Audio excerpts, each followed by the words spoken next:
Workout, dieting या detox, जब भी पेट कम करने या वजन घटाने की बात आती है तो हर व्यक्ति हमें यही सलाह देता है कि थोड़ा बहुत खाने पीने पे कंट्रोल करने लग जाओ, डाइट करो, रोजाना रनिंग या वर्कआउट करो या फिर नींबू जीरे वगैरह जैसे तरह तरह के डिटॉक्स ट्राई करो। लेकिन आज मैं आपको बताना चाहता हूँ कि वेट लॉस करने के लिए ये सब करने से पहले एक सबसे इम्पोर्टेंट चीज करना बेहद जरूरी होता है। ये वो तरीका है जिससे आज पूरी दुनिया में हजारों लोग सिर्फ 1 से 2 महीने में ही कई किलो वजन घटाने में सफल हो रहे हैं।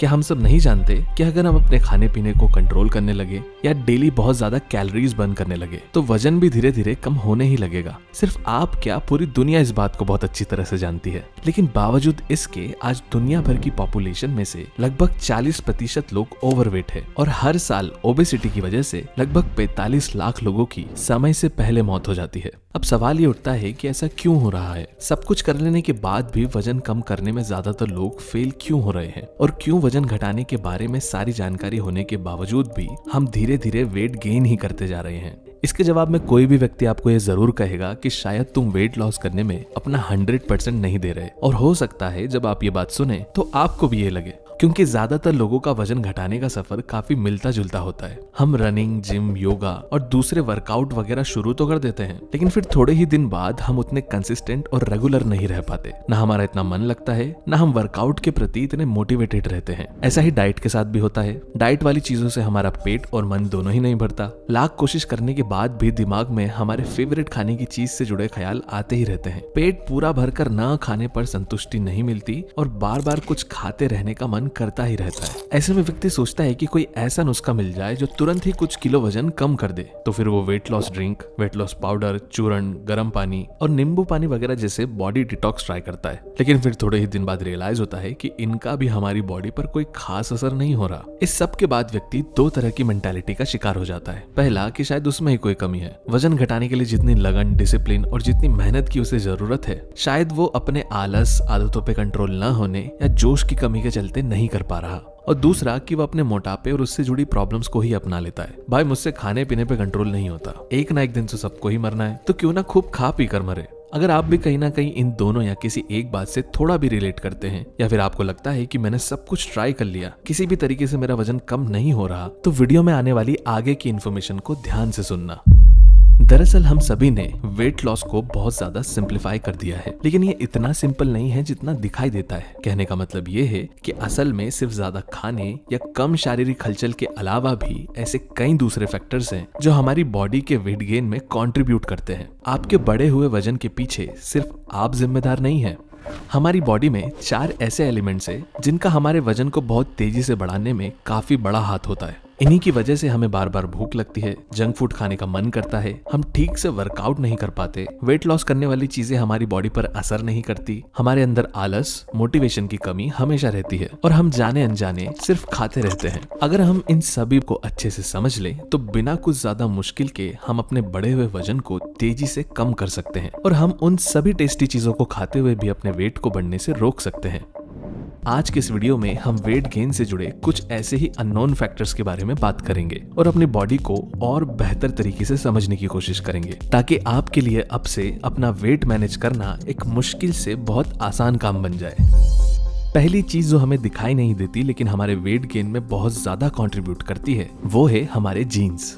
जीन्स हमारी बॉडी के सेल्स के अंदर पाए जाते हैं। ये हमारी जेनेटिक इंफॉर्मेशन का एक बहुत महत्वपूर्ण हिस्सा होते हैं। इनके अंदर हमारी बॉडी से जुड़े वो गुण होते हैं जो हमारी बॉडी को हेरिडिटरी या विरासत में मिले होते हैं। हमारी हाइट कितनी होगी, फेस के फीचर्स, बॉडी स्ट्रक्चर, कुछ फिजिकल एबिलिटीज और हैबिट्स हमें हमारे जीन्स के जरिए ही मिलते हैं। बॉडी में पाए जाने वाले जीन्स हमारे खाने की आदतों को काफी ज्यादा प्रभावित करते हैं। इनकी वजह से हमें ज्यादा भूख लग सकती है, ये खाने की तरफ हमारे ध्यान पर असर डाल सकते हैं। आपने कभी ये बात नोटिस की है कि कई बार आपको इतनी खास भूख नहीं होती, लेकिन बावजूद इसके आपको कुछ खाने का मन होने लगता है, सिर्फ इस वजह से क्योंकि आपने अभी अभी कुछ बहुत टेस्टी खाने की चीज देख ली या फिर कुछ खाने का ख्याल मात्र आपके दिमाग में आ गया। ऐसा हमारे जीन्स की वजह से होता है। शरीर में मौजूद कुछ विशेष जीन्स खाने के प्रति हमारी दीवानगी यानी कि अट्रैक्शन को बढ़ा सकते हैं। यदि आप YouTube पे कुकिंग से रिलेटेड या खाने पीने के व्लॉग वगैरह से रिलेटेड वीडियोस देखना पसंद करते हैं, या इंस्टा पर भी अक्सर आप फूड रिलेटेड कंटेंट पर ज्यादा गौर फरमाते हैं, तो हो सकता है आपकी बॉडी में भी इसी तरह के जीन्स मौजूद हो।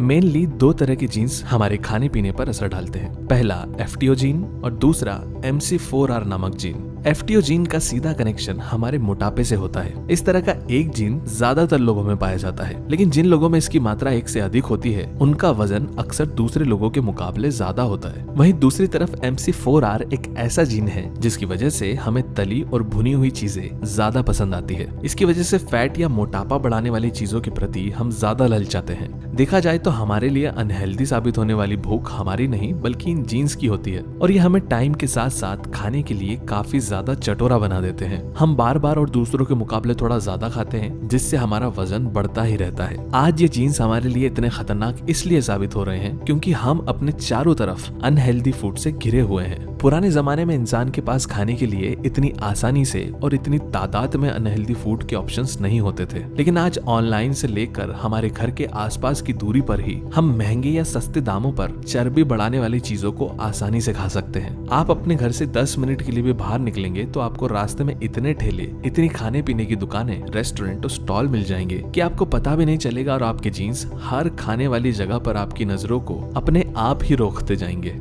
अब देखा जाए तो हम अपने शरीर में मौजूद जीन्स को बदल तो नहीं सकते, लेकिन अगर हम चाहें तो उसे ट्रिक करके अंडर कंट्रोल जरूर रख सकते हैं। साइंटिस्ट की माने तो इसका सबसे बेहतर तरीका है इंटरमीडिएट फास्टिंग। अब फास्टिंग वर्ड सुनते ही ज्यादातर लोग ये समझने लगते हैं कि उन्हें भूखा रहना पड़ेगा, लेकिन ऐसा बिल्कुल नहीं है। इंटरमीडिएट फास्टिंग करने के लिए ना ही आपको दिन भर भूखा रहना है और ना ही रोज रोज भूखा रहना है। हमारे जीन्स की वजह से हमें लगातार भूख लगती रहती है, तो इसलिए हफ्ते में 7 दिन अपने खान पान की आदतों को बदलने में मुश्किल आ सकती है। ऐसे में आप चाहें तो इसे हफ्ते में सिर्फ 1 या 2 दिन से शुरू कर सकते हैं और फिर धीरे धीरे बढ़ा सकते हैं। फास्टिंग करने के लिए आप ज्यादा फल, सब्जियां और सलाद खाएं और केवल 1 दिन हर तरह का जंक फूड, हर वो चीज जो बॉडी में फैट बढ़ाती है, उसे अवॉइड करें। कुल मिला के आपको 1 या 2 दिन लो कैलोरी डाइट अपनानी है, ताकि फैट वाला फूड ना मिलने पर एनर्जी के लिए हमारी बॉडी में जमे एक्स्ट्रा फैट का इस्तेमाल होने लगे। इंटरमीडिएट फास्टिंग वेट लॉस की सबसे इफेक्टिव मेथड में से एक मानी जाती है। ऐसा इसलिए क्योंकि इसका असर हमारी बॉडी के जीन से लेकर हार्मोन्स तक होता है।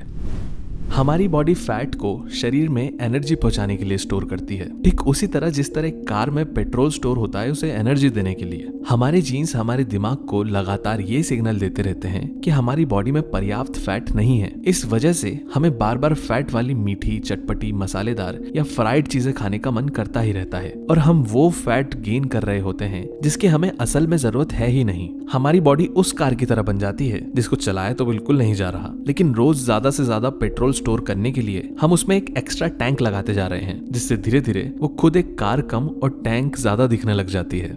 जब हम अपनी आदत के विपरीत एक दिन के लिए बॉडी में फैट बढ़ाने वाली चीज को पूरी तरह बंद कर देते हैं तो हमारी बॉडी को एक शॉक लगता है और वो मजबूर हो जाती है उस फैट को यूज करने के लिए जो काफी वक्त से हमारी बॉडी में बिना इस्तेमाल के बस यूं ही पड़ा है। इस तरह फैट बर्निंग के दौरान एक कमाल की प्रोसेस भी हमारी बॉडी में होना शुरू हो जाती है। वो ये कि जब हमारा जमा हुआ फैट बर्न होता है तब हमारी बॉडी में कीटोन नाम का एक केमिकल रिलीज होने लगता है। ये केमिकल लिवर में बनता है और इसकी खास बात ये है कि ये हमारी भूख को कम करता है। इसलिए जैसे जैसे बॉडी में जमा हुआ फैट कम होगा वैसे वैसे आपकी भूख भी पहले से कम होती जाएगी। इंटरमीडिएट फास्टिंग की तरफ आप आसान कदम बढ़ाएं, लेकिन कोशिश करें कि इसे बीच में बिल्कुल भी ना छोड़ें। आप चाहे तो शुरुआत में हफ्ते का कोई एक दिन कम खाने के लिए चूज कर सकते हैं। उस दिन अगर आप चाहें तो पूरा दिन नहीं बल्कि सिर्फ आधे दिन फल और सलाद वगैरह खाएं और मीठी और फैट वाली चीजों को पूरी तरह अवॉइड करें। फिर अगले हफ्ते आप चाहें तो इसे पूरे दिन के लिए करने की कोशिश करें और फिर उसके अगले हफ्ते 2 दिन के लिए, और बाद में अगर आपको ये आसान लगने लगे तो आप इस फास्टिंग को एक दिन छोड़कर भी कर सकते हैं। आप खुद नोटिस करेंगे कि इंटरमीडिएट फास्टिंग की वजह से आपकी खाने की लत, आपकी भूख और आदतों में सुधार आने लगेगा और धीरे धीरे आपका वेट भी कम होने लगेगा। इसमें आपको रोज भूखा नहीं रहना, तो आप बीच बीच में जिस दिन आपका फास्ट ना हो उस दिन आप अपनी फेवरेट चीज भी खा सकते हैं। बस आपको इस बात का ध्यान रखना होगा कि फास्ट के अगले दिन आप बहुत ज्यादा नहीं बल्कि जैसे हमेशा नॉर्मली खाते आ रहे हैं वैसे ही खाएं, और हो सके तो उस दिन भी अपने खाने की कैपेसिटी को थोड़ा कंट्रोल करने की कोशिश करें।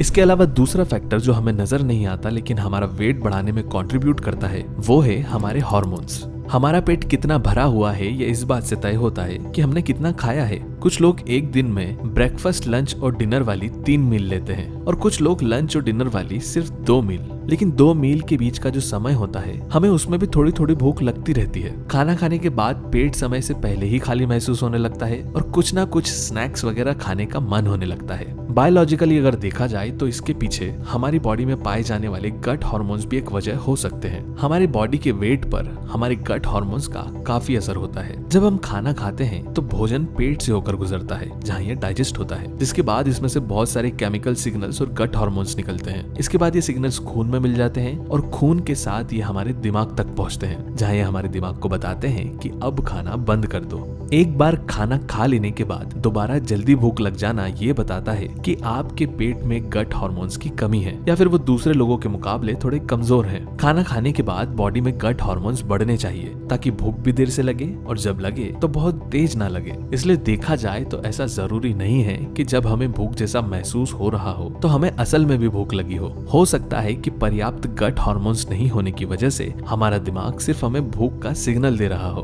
गट हार्मोन्स की कमी की वजह से हमें दिन में या शाम के वक्त ही दोबारा भूख लग जाती है, जिसमें हम कभी हल्का फुल्का स्नैक्स खा लेते हैं तो कभी बहुत हेवी जंक फूड भी खा लेते हैं। और जब हमें समय से पहले ही भूख लगना शुरू हो जाती है तो खाने का समय आने तक वो भूख बहुत तेज हो जाती है। फिर जब हम खाने बैठते हैं तो अपनी प्लेट में एक ही बार में बहुत ज्यादा खाना सर्व कर लेते हैं या तेज भूख के चलते जरूरत से ज्यादा ही खा लेते हैं और ये ज्यादा खाना भी हमारे मोटापे को बढ़ाता है। कई लोग अपने बारे में ये बात समझ जाते हैं कि उन्हें खाना खाने के बाद पेट भरा हुआ महसूस नहीं होता और खाना खाने के बाद उन्हें दोबारा जल्दी भूख लग जाती है। तो इसके सॉल्यूशन के लिए वो एक ही बार में बहुत ज्यादा खाना शुरू कर देते हैं ताकि उन्हें अपना पेट भी पूरा भरा हुआ महसूस हो और वो बार बार खाने या दोबारा जल्दी भूख लग जाने की प्रॉब्लम से छुटकारा भी पा ले। इसलिए देखा जाए तो गट हार्मोन्स हमारे खाने की क्वांटिटी को भी प्रभावित करते हैं। जरूरत से ज्यादा एक ही बार में खा लेना सही लगने लगता है और व्यक्ति जब तक मन और पेट दोनों पूरी तरह फुल महसूस नहीं होते तब तक बिना गिनती के सिर्फ खाता रहता है। इस सिचुएशन की अच्छी बात यह है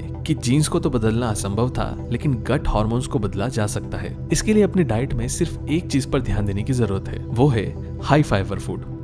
खाने में जितना ज्यादा हेल्दी और ज्यादा मात्रा में फाइबर होता है उसे डाइजेस्ट होने में उतना ज्यादा समय लगता है। हाई फाइबर फूड गट हार्मोन्स को बूस्ट करने में काफी हेल्पफुल होता है। खाने को डाइजेस्ट करने और उसमें से न्यूट्रिशन एब्जॉर्ब करने का प्रोसेस सबसे ज्यादा हमारे गट एरिया यानी कि आंतों में होता है और यहीं पर गट हार्मोन्स भी सबसे ज्यादा मात्रा में पाए जाते हैं। जब हम लो फाइबर वाला फूड खाते हैं तो इसका ज्यादातर डाइजेशन हमारे पेट में ही हो जाता है, जिसके बाद आंतों के पास बहुत ज्यादा मेहनत वाला काम नहीं बचता। हाई फाइबर फूड धीरे धीरे ब्रेक डाउन होता है जिसकी वजह से ये हमारे पेट और आंतों में ज्यादा समय बिताता है। डाइजेशन प्रोसेस में फूड जितना नीचे तक ट्रेवल करता है गट हार्मोन्स का प्रोडक्शन उतना बूस्ट होता है। हाई फाइबर फूड की एक खास बात ये भी है कि इसे पचाने के लिए पाचन तंत्र में इसे छोटे छोटे टुकड़ों में तोड़ा जाता है जिससे शॉर्ट चेन फैटी एसिड्स का निर्माण होता है। ये फैटी एसिड्स गट हार्मोन्स को बढ़ाते हैं और फिर हमें एक बार खाना खा लेने के बाद बहुत देर तक भूख नहीं लगती।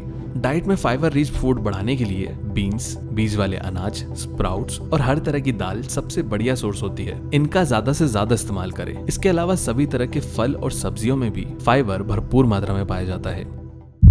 लेटेस्ट साइंस के मुताबिक इसमें सारी गलती हमारी नहीं कि हम मोटे हैं। हमने अभी तक वजन बढ़ाने के लिए जिम्मेदार 2 सबसे बड़े कारण जाने, हमारे पूर्वजों से मिले जीन्स और पाचन तंत्र में पाए जाने वाले गट हार्मोन्स। इन दोनों के अलावा ऐसे 2 और बड़े कारण हैं जो पूरी तरह साइकोलॉजिकल है, जो कि दिमागी तौर पर हमें खाने के लिए मजबूर कर देते हैं। हम कितनी भी कोशिश कर लें आखिर में हम वजन कम करने में फेल ही हो जाते हैं क्योंकि हमारे दिमाग के अंदर किसी प्रोग्राम की तरह फिट होते हैं। ये दोनों ही रीजन कौन से हैं और इनसे छुटकारा पाकर तेजी से वजन कैसे घटाया जा सकता है, इसके बारे में हम इस टॉपिक पर आने वाले अगले वीडियो में बात करेंगे। मैं आपको बताना चाहूंगा कि आने वाला नेक्स्ट वीडियो एक ऑडियो पॉडकास्ट होगा जिसमें वीडियो एनिमेशन और प्रेजेंटेशन नहीं बल्कि एक टॉक शो की तरह लंबी बातचीत होगी जिसमें उस टॉपिक से रिलेटेड शुरू से लेकर आखिरी तक बिना कुछ मिस करे सारी डिटेल कवर की जाएगी। इसे आप आराम से बैठकर सुन सकते हैं और भरपूर नॉलेज गेन कर सकते हैं। यह ऑडियो पॉडकास्ट की एक सीरीज होने वाली है जिसमें चैनल पर आपको इस तरह के वीडियोस हर वीक मिलते रहेंगे। इस वीडियो से रिलेटेड कोई भी सवाल या आने वाले वीडियोस के लिए कोई भी सुझाव अगर आप देना चाहते हैं तो कमेंट में जरूर बताएं। अगर आपको ये वीडियो पसंद आया हो तो इसे ज्यादा से ज्यादा लाइक और शेयर करें और अगर आपने अब तक